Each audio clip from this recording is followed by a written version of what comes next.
the voice here, I feel your voice. And so little by little, I don't know, things sort of evolve. But I think what Fats Waller said is spot on. It's like one never knows you one. I never knew, well, any of this.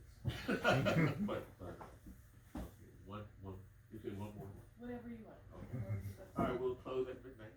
Yes, ma'am. And I'll give you, okay.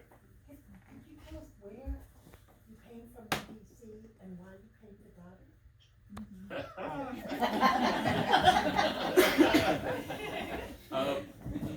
I grew up in Northwest.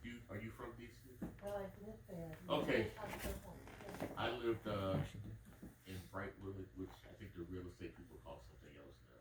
But I was east of Georgia Avenue, south of Tacoma Park, just between Abraham and Jefferson. So that's yeah, it was predominantly Jewish, and then what I get called by Robert Haight, it's like the synagogue became the Calvary. So it was, and why I came to Goddard, I was at a party, and in my family, college is not an if, it was a where. It's like you were going. And in the living room was the old Saturday Review of books, and there was I'm flipping through it because that's what you do at a party. Right? Usually playing people having a good time, and you looking at the damn Saturday Review book. But then I saw a blurb about God, and it sounded like a place that would like the snow would stick, metaphorically speaking. And so I asked the person who was throwing the party if I could just rip the thing. He said, "No, just take it home." And I shared it with my parents. My mother understood. Well, I guess both my parents understood me, but my mother understood. I started trying to write and all that stuff by then, and she said, "This is a possibility." My father wanted me to go like someplace like Notre Dame because he was a pragmatist, and he thought, yeah, you can do creative writing if you want to. You're not coming back home to live when you graduate. But this was right before 11th grade, and my mother said, "Oh, don't worry, I'll work on it." And I ended up, it was, coming to Goddard. It was the right place for me. I started radio, and I was a little bit like a fresh air kid in a way, in that I also had these MGM romanticized views of places where you come out the house and people would try to take your money and stuff, and I thought, you're looking for that land, and it looks like those train sets with the gazebos and the choir is singing outside. Andy and Opie, right? Boy, was I naive. But anyway, but most importantly, I was reading stuff on the download, and James Joyce and the Bible Idea and stuff like that, and I'd hide it, so I didn't have to hide, in that respect at Goddard, and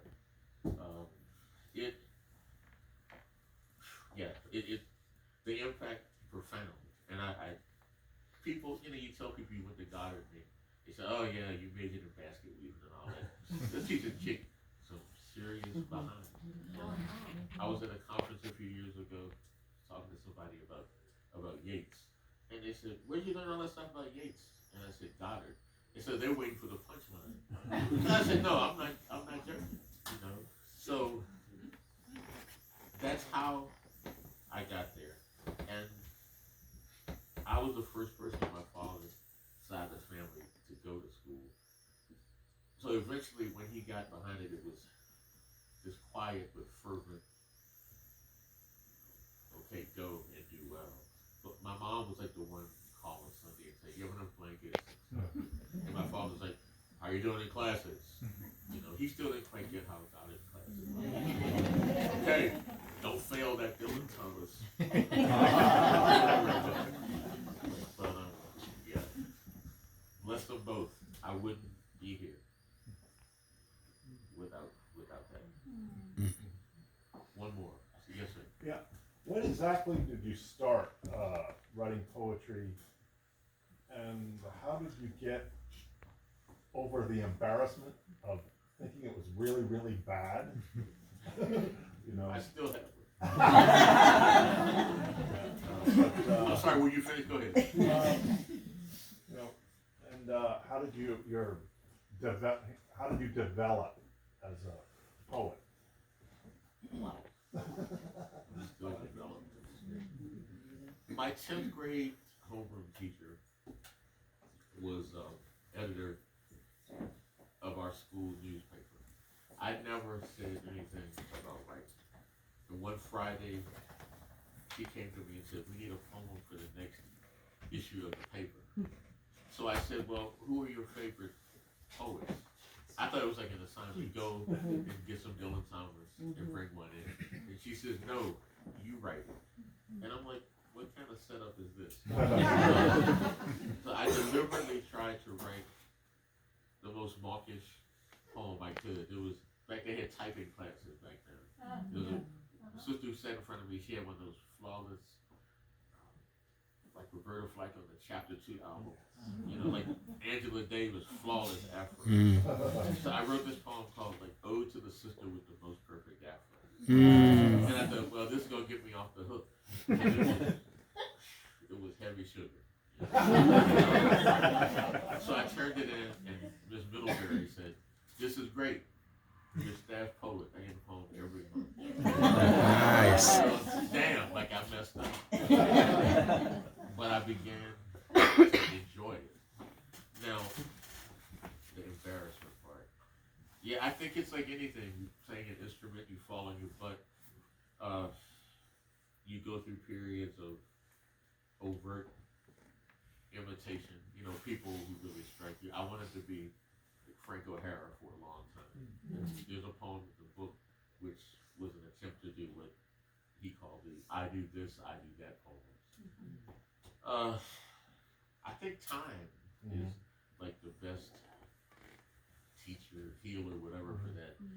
There was a teacher at Goddard who was really, really rough, and I shared this horrible poem at a workshop, and he just it was scalded. He just scalded, and I saw him on the path going to the fraction of the library, and I just went the other way.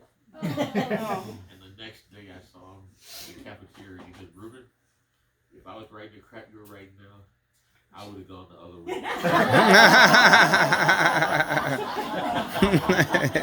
But it made me mad. It made me want to do better. I said, I'm going to show this person. I got mad. I think I'm still developing. I enjoy things I hated doing in college. Like, I enjoy revision. Because it's like you're in a room and you think, well, do you want the anwar here? Do you want it there? And I'm not as hard on myself when something doesn't. You know, you write a draft and maybe what you got is half a decent standard. I always think of it as maybe like the foundation for the house or something. But and I have friends who will tell me, you think, yeah, this is, when they hear this is bad, good bad. Yeah, and they say, rude. And that's it. And I know it means like it's not, I took it out the oven too soon. But for me, the joy is just in the exploration. And if you have a day when it's not so great, pick it up again. I do think, for me, would you say tragedy? I don't know, losing people getting older, it's helped me with perspective. And since this book came out, my nuclear family is gone except for me, and that it makes me feel it could be worse, but it's the possibility. It's the possibility, like Patti Smith said, to see a possibility. Mercy. Yeah. Okay. Thank you. Beautiful.